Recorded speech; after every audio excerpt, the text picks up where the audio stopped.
형제들아, 내가 너희와 같이 되었은즉 너희도 나와 같이 되기를 구하노니 너희가 내게 해롭게 하지 아니하였느니라. 내가 처음에 육체의 약함으로 말미암아 너희에게 복음을 전한 것을 너희가 아는 바라. 너희를 시험하는 것이 내 육체에 있으되 이것을 너희가 업신여기지도 아니하며 버리지도 아니하고 오직 나를 하나님의 천사와 같이 또는 그리스도 예수와 같이 영접하였도다. 너희의 복이 지금 어디 있느냐? 내가 너희에게 증언하노니 너희가 할 수만 있었더라면 너희의 눈이라도 빼어 나에게 주었으리라. 그런즉 내가 너희에게 참된 말을 함으로 원수가 되었느냐? 그들이 너희에게 대하여 열심내는 것은 좋은 뜻이 아니요 오직 너희를 이간시켜 너희로 그들에게 대하여 열심을 내게 하려 함이라. 좋은 일에 대하여 열심으로 사모함을 받으면 내가 너희를 대하였을 때뿐 아니라 언제든지 좋으니라. 나의 자녀들아, 너희 속에 그리스도의 형상을 이루기까지 다시 너희를 위하여 해산하는 수고를 하노니 내가 이제라도 너희와 함께 있어 내 언성을 높이려 함은 너희에 대하여 의혹이 있음이라. 아멘. 오늘 우리가 갈라디아서를 읽었습니다. 사실 이 말씀은 제가 새벽기도 시간에 제가 새벽기도를 인도할 때 갈라디아서를 살피고 있는데 그때 잠깐 다뤘던 말씀이기도 합니다. 갈라디아서는 갈라디아 지역 교회들에게 사도 바울이 보낸 편지입니다. 이 갈라디아라는 지역은 도시는 아니고요. 로마, 고린도 이런 것처럼 도시는 아니고 좀 넓은 지역입니다. 우리로 치면은 경상남도 이렇게 되겠죠. 그래서 그 안에 있는 여러 교회들, 그 갈라디아 지역 안에 있는 여러 교회들한테 보낸 편지라는 것입니다. 그런데 갈라디아서는 다른 서신들과는 구별되는 특징이 있습니다. 이 갈라디아서를 보면요, 굉장히 직설적이고 또 굉장히 단호합니다. 그런 문체들을 많이 사용을 합니다. 그리고 뭔가 급한 게 느껴져요. 다른 서신들을 보면 인사도 길게 하고 충분히 하고 또 인사 다음에 항상 하는 게 바울이 항상 하는 게 칭찬을 해요. 너희들의 믿음이 어떻고 이렇게 다 칭찬을 합니다. 그 다음에 너희들한테 이런 문제가 있다라고 하면서 그 문제들에 대한 이야기들을 쭉 펼쳐나가죠. 그런데 갈라디아서는 짧게 인사하고 바로 막 뭐라 합니다. 이 문체를 보면 진짜 막 뭐라 해요. 바로 야단을 친다라고 생각하시면 되겠습니다. 1장 6절을 한번 보겠습니다. 1장 6절을 보면 그리스도의 은혜로 너희를 부르신 이를 이같이 속히 떠나 다른 복음을 따르는 것을 내가 이상하게 여기노라. 하나님을 속히 떠나서 다른 복음을 따랐다라고 말합니다. 그러니까 갈라디아 교회에 지금 심각한 일이 일어나고 있다는 거죠. 그러니까 거기에 대해서 뭔가 다급하면서 그러면서도 단호한 이 바울의 심정이 잘 드러나는 그러한 편지입니다. 그러면 어떤 일이 지금 이 갈라디아 교회에 일어나고 있느냐? 이단자들이 교회에 들어왔습니다.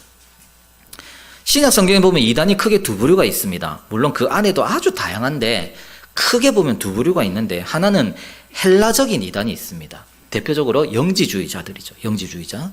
영과 육을 나눠서 영은 거룩하고 육은 무조건 더러운 것 이런 식으로 보는 그 안에서도 여러 종류가 있습니다만은 어떤 영지주의 이단이 있습니다.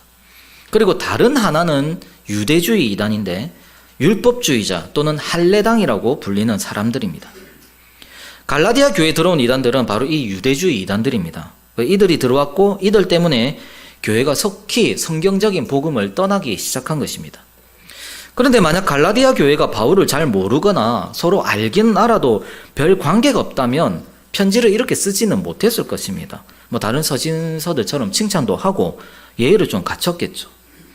그런데 편지 문체가 굉장히 단호하고 엄청 야단을 칩니다. 바울이 왜 이렇게 하냐면 갈라디아 교회들을 개척한 사람이 바로 바울이기 때문입니다. 갈라디아 지역 교인들이 예수님을 믿게 된 동기가 바울입니다. 바울이 이곳에서 선교를 했고 그래서 예수님을 전했고 그래서 이들이 예수님을 믿었고 각 지역에 교회가 생겨나기 시작한 것입니다. 바울 때문에 예수님을 믿게 됐는데 바울이 다른 곳 선교한다고 떠난 사이에 다른 말씀 사역자들이 찾아왔고 이들이 유대주의 이단을 전파한 것입니다.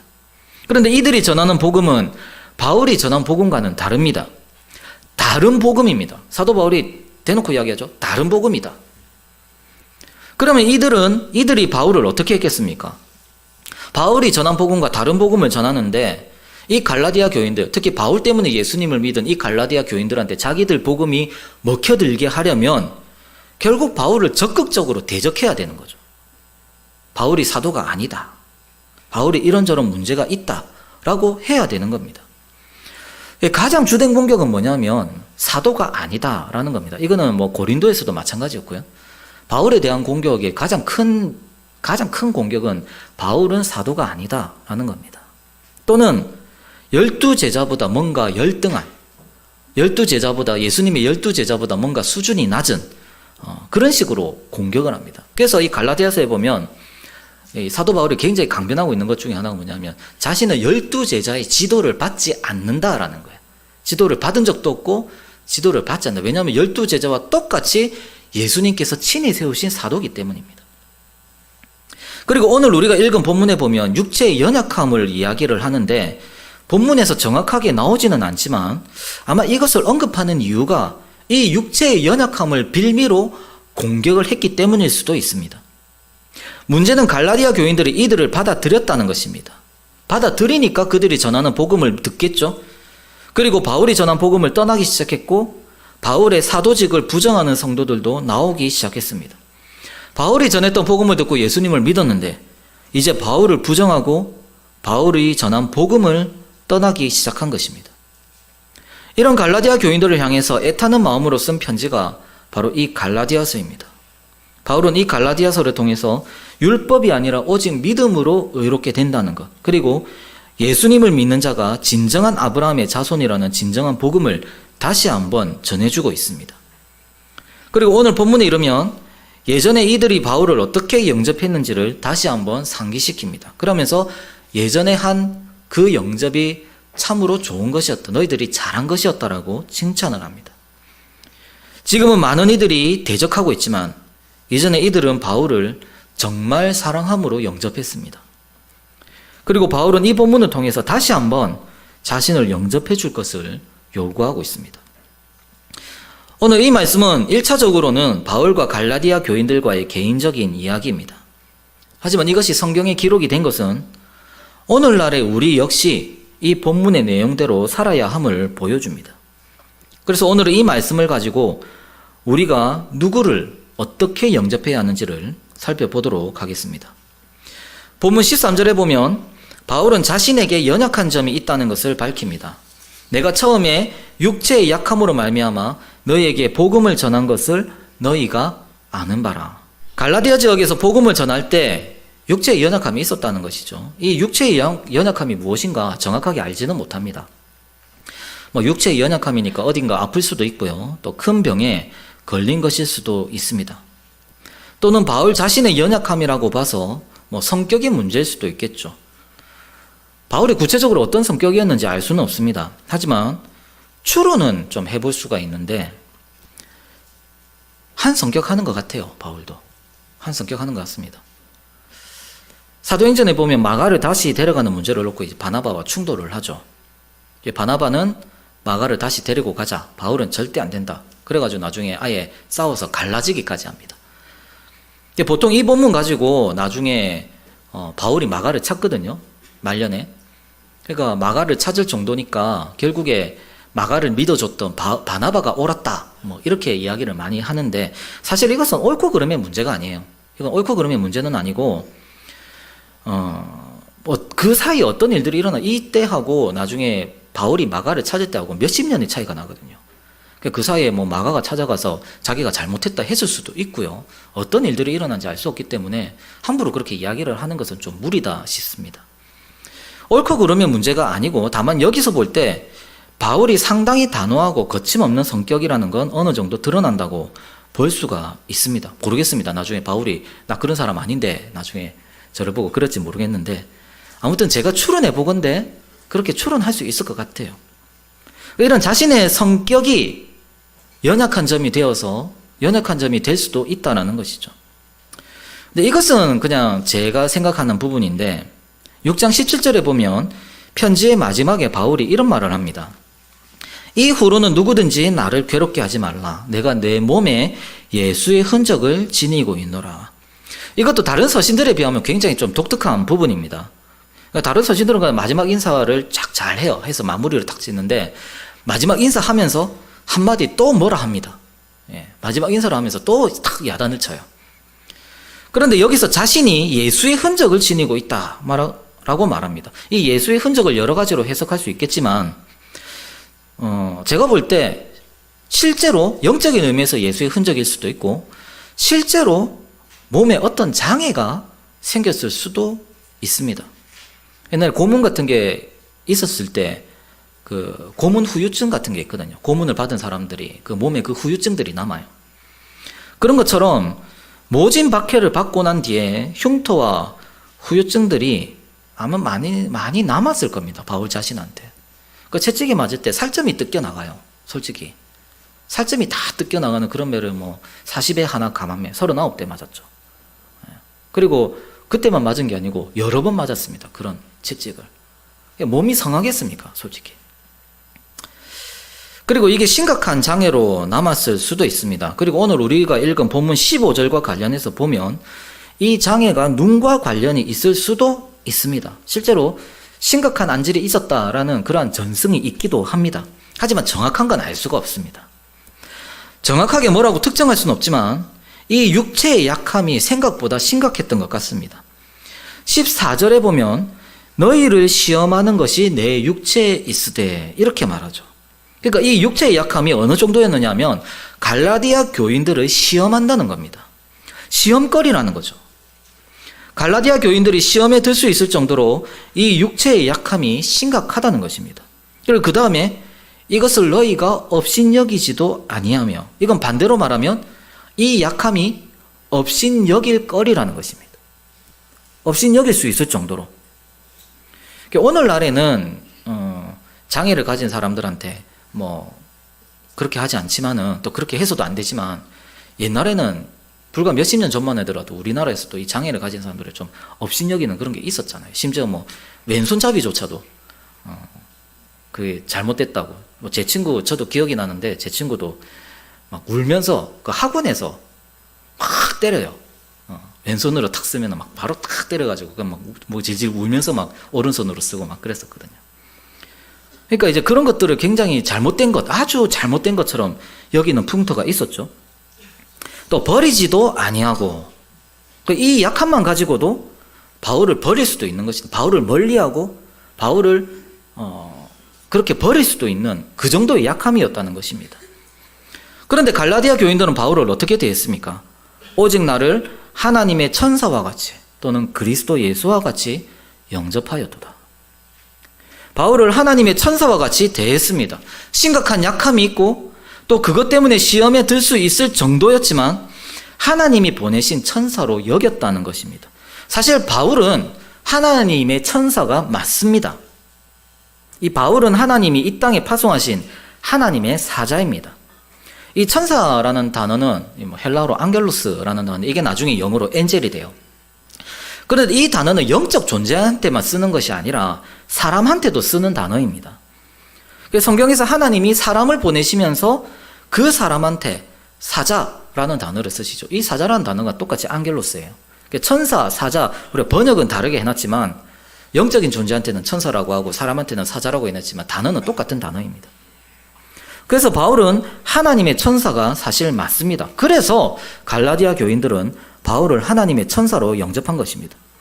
또 그리스도 예수와 같이 영접했다라고 했습니다. 이것은 단순히 극진히 대접했다는 말이 아닙니다. 조금 세게 이야기하면 바울은 예수 그리스도와 같은 사람입니다. 물론 예수님은 아닙니다. 하지만 이 땅에서 예수님을 대리합니다. 왜냐하면 바울을 사도로 세우시고 교회에 하나님의 천사로 파송하신 분이 바로 예수님이시기 때문입니다. 이것은 옛날 사극 같은 데 나오는 사자들을 보면 쉽게 이해할 수 있습니다. 왕이 멀리 있는 신하한테 자신의 사자를 보내죠. 그런데 보통 사자로 가는 사람들은 그렇게 신분이 높은 사람들은 아니에요. 그래서 하지만 어명을 들고 가는 거니까 그 사람은 왕을 대리하는 거죠. 그래서 아무리 영의정 같은 신하라 할지라도 그 사자가 오면 왕처럼 대해야 하는 것입니다. 정확하게 말하면 그 사람 자체가 아니라 그 사람을 보낸 왕을 보는 거죠. 이것과 마찬가지로 바울은 예수 그리스도께서 친히 파송하신 예수 그리스도를 대리하는 사람입니다. 그래서 갈라디아 교인들은 바로 이것을 알고 그리스도 예수와 같이 바울을 영접한 것입니다. 단순히 바울이 좋아서 잘 대접했다라는 말이 아닙니다. 바울이 가진 그 직분, 그리고 그 직분이 가진 하나님의 천사와 같은 성격, 또 예수 그리스도를 대리하는 그 직분의 성격 때문에 바울을 극진히 영접한 것입니다. 왜 이렇게 영접해야 합니까? 바울을 통해서 그들이 그리스도의 형상으로 다시 태어났기 때문입니다. 19절입니다. 나의 자녀들아, 너희 속에 그리스도의 형상을 이루기까지 다시 너희를 위하여 해산하는 수고를 하노니. 바울은 교회를 위해서 많은 수고를 했습니다. 그 중에서도 가장 큰 수고는 바로 복음으로 성도들을 해산하는 수고입니다. 프로그램을 잘 짜서 해산하는 게 아니고, 교회 운영을 잘해서 해산하는 게 아니고, 성도들하고 관계가 좋아가지고 해산하는 게 아니고, 자신을 파송하신 그리스도 예수의 복음으로 성도들을 그리스도의 형상으로 하나님의 자녀로 해산하는 것, 이것이 바울의 가장 큰 수고입니다. 다른 모든 수고는 바로 그 수고를 위한 거예요. 그래서 바울이 그들 가운데 있다는 것은 그들의 복입니다. 너희의 복이 지금 어디 있느냐? 바울은 자신을 부정하고 있는 갈라디아 교인들을 향해서 자신이 그들의 복이었음을 상기시키고 있습니다. 엄청나게 직설적이죠. 하지만 분명히 바울은 교회의 복입니다. 사도의 직분은 교회의 복입니다. 말씀의 사역자는 교회의 복입니다. 왜냐하면 그들은 예수님이 친히 파송하셨고 그들이 전하는 복음을 통해서 성도들은 그리스도의 형상으로 다시 태어나기 때문입니다. 그래서 바울이 교회를 진정으로 사랑하는 방편은 바로 말씀의 사역입니다. 말씀의 사역자들이 교회를 사랑하는 방편은, 교회를 진정으로 사랑하는 방편은 설교입니다. 이건 제 말이 아니라 어거스틴이 한 말입니다. 설교는 사랑이다. 설교는 사랑입니다. 하나님의 말씀을 제대로 해석해서 진리를 있는 그대로 전하는 것. 그래서 예수 그리스도라는 복음을 이 교회에 뿌리는 것. 이것이 말씀 사역자의 사랑입니다. 마치 남편이 아내를 사랑해서 그 아내라는 밭에 자신의 씨를 뿌리고 자녀라는 열매를 맺듯이 말씀 사역자는 설교를 통해서 그리스도의 복음을 뿌림으로 교회를 사랑하고 그 사랑을 받은 교회는 그리스도의 형상인 여러분을 해산하는 것입니다. 그래서 설교는 예수 그리스도의 사랑이고 예수 그리스도를 대리하는 말씀 사역자의 사랑입니다. 이처럼 바울은 갈라디아 지역 교회들을 복음으로 사랑했습니다. 그리고 그 사랑을 받은 갈라디아 교인들도 바울을 진심으로 사랑했습니다. 15절입니다. 너희의 복이 지금 어디 있느냐? 내가 너희에게 증언하노니 너희가 할 수만 있었더라면 너희의 눈이라도 빼어 나에게 주었으리라. 자신들의 눈을 빼어서 줄 수 있을 정도로 바울을 사랑했습니다. 만약 이것이 앞서 말씀드린 것처럼 바울이 말하는 육체의 약함과 관련이 있다면, 바울이 정말로 그 고문에 그리고 그 박해 후유증으로 인하여서 눈이 정말 심각하게 안 좋았다면 바울의 약한 부분, 이 부족한 부분을 이들이 사랑으로 채워줬다는 말이 되겠죠. 하지만 지금 갈라디아 교인들은 바울을 버리고 있습니다. 그리고 영접해서는 안 되는 자들을 영접하고 있고 영접해서는 안 되는 복음을 영접하고 있습니다. 그것을 영접하니까 이제 바울을 원수처럼 대합니다. 그런즉 내가 너희에게 참된 말을 함으로 원수가 되었느냐? 원수가 됐다는 것이죠. 갈라디아 교회에 들어온 이단자들도 열심히 있습니다. 17절 상반절 보겠습니다. 그들이 너에게 대하여 열심을 내는 것은 열심히 있다라는 거죠. 열심을 낸다라는 거죠.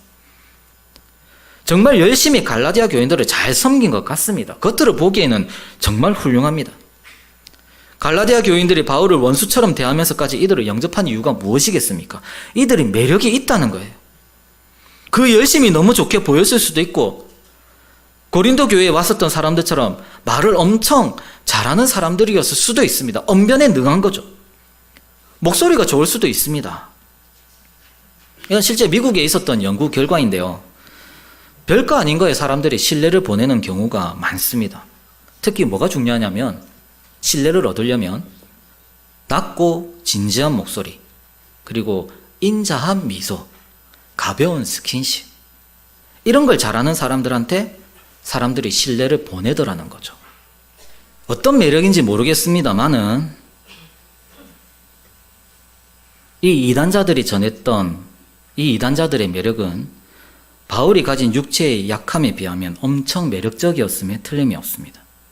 하지만 그 매력은 결국 바울과 갈라디아 교인들을 이간질하는 것이고 바울이 전했던 참 복음으로부터 멀어지게 만드는 것이었습니다.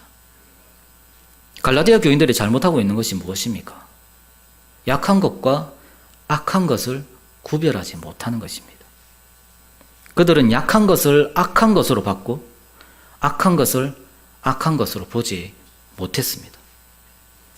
그들이 참된 복음 위에 서 있을 때는 바울의 약함을 자신들의 사랑으로 채웠습니다. 그런데 이제 바울의 약함이 공격거리가 됩니다. 그 약점을 잡고 공격하고 부정합니다. 그러면서 지금 자기들이 하고 있는 그 이단자들의 악함은 보지를 못합니다. 매력에 눈이 멀어버린 것이죠.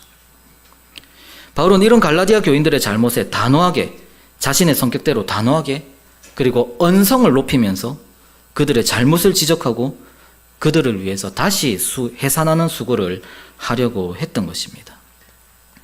사랑하는 성도 여러분, 이 본문은 오늘날 말씀 사역자들에 대해 교회 성도들이 어떤 자세를 가져야 하는지를 보여줍니다. 물론 오늘날의 말씀 사역자들은 사도가 아닙니다.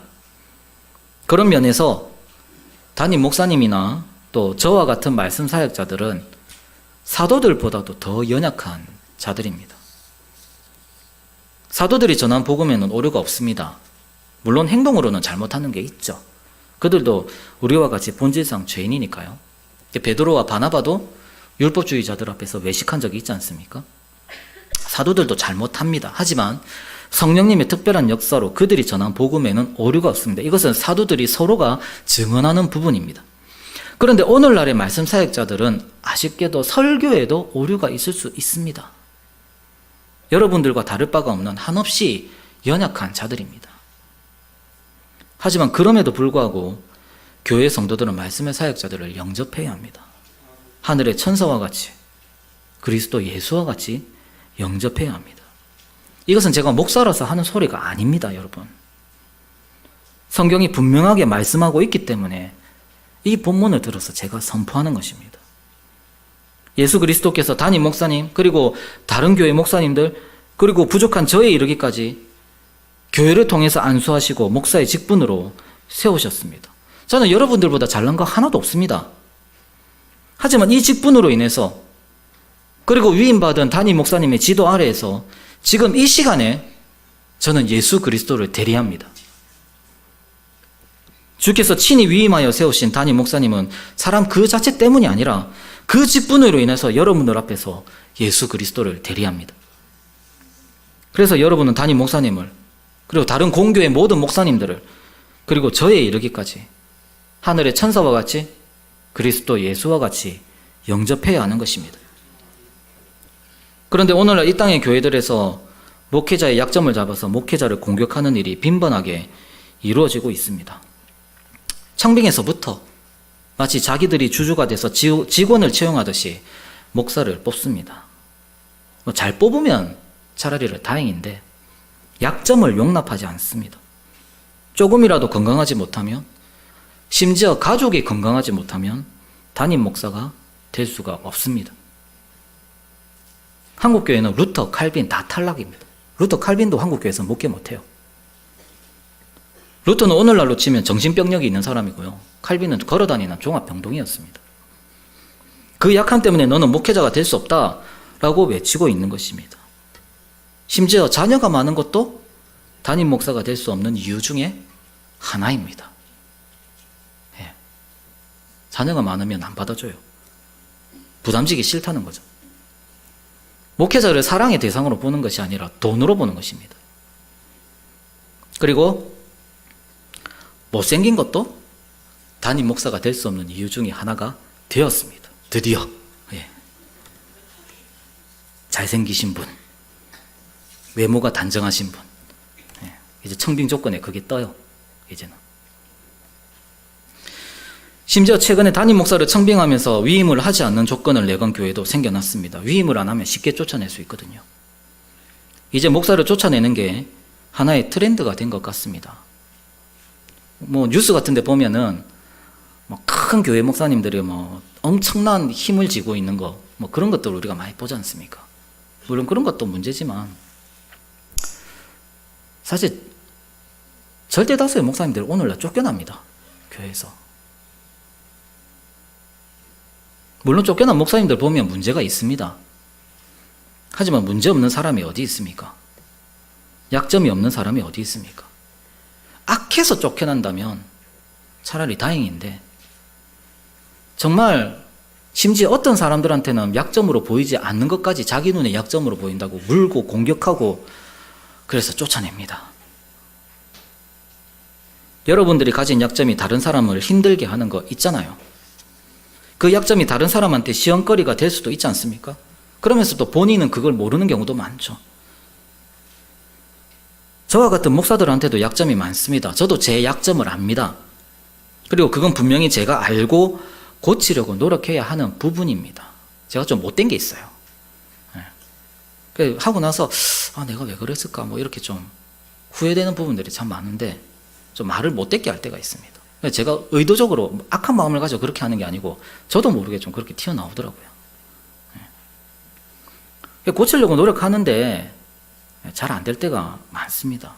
저도 여러분과 다를 바가 하나가 없죠. 오늘 말씀은 분명하게 우리에게 가르쳐주고 있습니다. 목회자의 약점은 우리가 사랑으로 채워져야 하는 것입니다. 왜냐하면 목사는 설교를 통해서 교회를 사랑하기 때문입니다. 그리고 그 설교를 통해서 우리를 그리스도의 형상으로 다시 태어나게 하기 때문입니다. 물론 악한 목회자도 있습니다. 악한 목회자는 약점이 있는 목회자가 아니라 하나님의 말씀이 아닌 것을 말씀처럼 가르치는 목회자입니다. 말씀을 왜곡하고 거짓된 교리를 가르치는 자들입니다. 이런 자들이 악한 목회자이고, 우리가 영접해서는 안 되는 말씀 사역자들입니다. 약한 것과 악한 것을 구별해야 합니다. 갈라디아 교인들이 받아들인 이단자들은 악한 목회자들입니다. 이들은 영접해서는 안 됩니다. 아무리 매력이 많아도 영접해서는 안 됩니다. 그리고 교회는 이런 자들을 쫓아내기 위한 질서를 이미 가지고 있습니다. 만약 교회 질서대로 되지 않는다 할지라도 악한 말씀 사역자는 반드시 하나님의 심판을 받을 것입니다. 그래서 우리는 악한 것과 약한 것을 잘 구분하여서 악한 목회자들은 영접하지 않되, 질서대로 영접하지 않되, 목회자의 약함은 우리의 사랑으로 채워주고 또 그들을 힘써 영접해야 하는 것입니다. 말씀 맺겠습니다. 사랑하는 성도 여러분, 하나님이 세우신 담임 목사님을 하늘의 천사와 같이, 그리스도 예수와 같이 영접하시기를 바랍니다. 이 교회에 오는 모든 부목사님들도 하늘의 천사와 같이, 그리스도 예수와 같이 영접하시기를 바랍니다. 이 강단에 서는 모든 목사님들을 하늘의 천사와 같이, 그리스도 예수와 같이 영접하시기 바랍니다. 그들의 약함을 채움으로 그들을 사랑하시기를 바랍니다. 그리고 그러면 예수 그리스도께서는 말씀의 사역자들을 통해서 여러분을 더욱 그리스도의 형상으로 거듭나게 하는 은혜를 내려주실 것입니다.